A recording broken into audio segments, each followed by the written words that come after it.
ডাকসু নির্বাচনে ভিপি পদে সাদিক ভাই, ডাকসু নির্বাচনে জিএস পদে ফরহাদ ভাই, ডাকসু নির্বাচনে ভিপি পদে সাদিক ভাই, ডাকসু নির্বাচনে জিএস পদে ফরহাদ ভাই, এজিএস পদে মহিউদ্দিন খান। এই প্যানেলটি জয়ী হলে ভাই থাকবে সুলাইমান, শিবির প্যানেল জয়ী হলে ভাই থাকবে সুলাইমান, শিবির প্যানেল জয়ী হলে ভাই থাকবে সুলাইমান, শিবির প্যানেল জয়ী হলে ভাই থাকবে সুলাইমান। ভোট দিও ভাই মননে যাদের সততায় ভরা, বুকে আছে হিম্মত, সকল ছাত্র ছাত্রী রবে তাদের আমানত। ও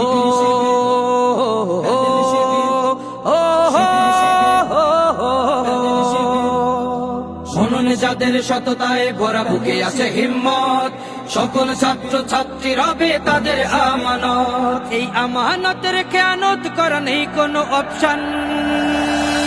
এই প্যানেলটি জয়ী হলে ভাই থাকবে সুলাইমান,